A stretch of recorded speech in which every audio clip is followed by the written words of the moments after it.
지난 시간에 우리가 자본이 처음 성립되는 주식의 발행, 그리고 주식을 발행한 다음에 자본금이 증가되는 증자, 유상증자와 무상증자, 자본금이 감소되는 감자, 마찬가지로 유상감자와 무상감자에 대한 내용을 공부했고요. 나머지 납입자본 빼고 나머지는 이익잉여금 그리고 기타 자본 요소로 구분된다. 자본에 대한 전체적인 체계.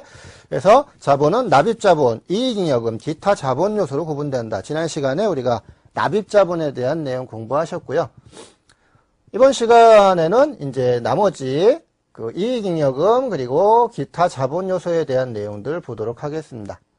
먼저 우리가 이러한 거래들을 우리 회계 거래는 크게 자본거래와 손익거래로 구분합니다.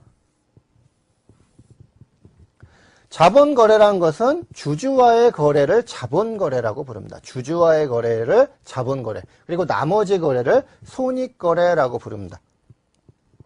자본거래는 주주와의 거래예요. 그래서 주주와의 거래에서 차익이나 차손이 발생되면 그것은 앞서서 봤죠. 그것은 수익이나 비용이 아니다. 그래서 자본거래, 주주와의 거래에서 차익이나 차손이 발생하면 수익 비용이 아니라 전부 자본으로 처리한다.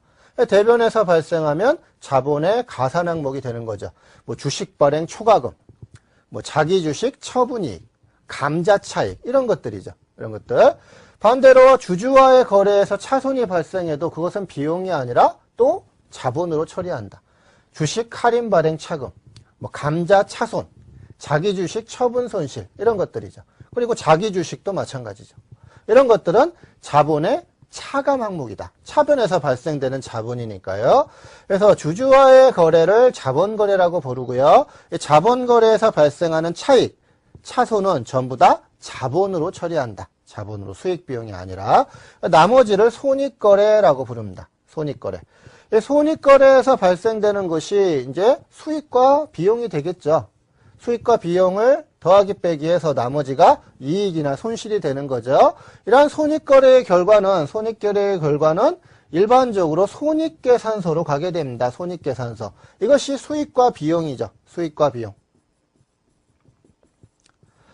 우리가 알고 있는 대부분의 수익과 비용, 무슨 처분이익, 무슨 처분 손실, 무슨 평가이익, 무슨 평가 손실, 무슨 상환이익, 무슨 상환 손실, 이런 것들이 전부 다 수익 비용입니다. 그래서 손익계산서로 가게 되죠. 손익계산서. 결과적으로 이런 것들을 이익잉여금이라고 부릅니다. 이익잉여금. 그런데 손익거래인데, 그러니까 주주와의 거래가 아니에요. 주주와의 거래가 아니라 손익거래입니다. 나머지 거래인데 손익계산서로 가지 않는 항목들이 있어요. 이게 뭐냐면 기타 포괄손익입니다. 그래서 수익 비용이 아니에요. 그래서 당기순이익에는 포함되지 않죠. 근데 포괄손익에는 포함이 되는 손익입니다. 그래서 수익 빼기 비용이 당기순이익이죠. 여기에 더하기 빼기 기타 포괄손익이 총 포괄손익이죠. 그래서 여기에 들어가는 거죠. 그래서 넓은 의미, 포괄적인 의미에서 보면 수익이나 비용이에요. 손익이에요. 손익. 그렇지만 당기순이익에는 포함되지 않는 손익. 이것이 기타 포괄손익입니다. 우리가 알고 있는 대표적인 것이 뭐 매도 가능 금융자산 평가이익, 또는 뭐 매도 가능 금융자산 평가손실, 또는 뭐 유형자산에 대한 재평가 잉여금, 이런 것들이죠. 이러한 것들은 넓은 의미에서 보면 당기손익이에요. 그래서 총 포괄손익에는 더하기 빼기가 되죠. 그렇지만 미실현된 손익이기 때문에 대부분이 이런 것들은 당기순이익에는 포함되지 않는다. 그래서 그 손익계산서상 당기순이익으로는 가지 않아요. 그래서 이러한 이익잉여금이 아닌 기타의 포괄손익이다. 그래서 매도 가능 금융자산, 평가이익, 평가손실, 이런 것들이 있겠습니다.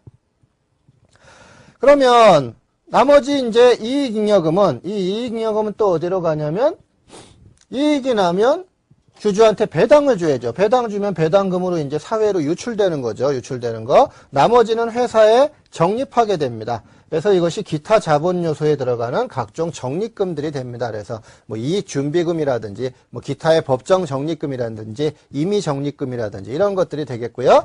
나머지는 차기로 넘어가는 구체적인 이익잉여금이 되겠습니다. 이게 이제 자본에서 얘기하는 납입자본, 이익잉여금, 기타 자본 요소죠. 그 중에 이익잉여금이 이 이익잉여금을 칭하게 되겠습니다. 이익잉여금.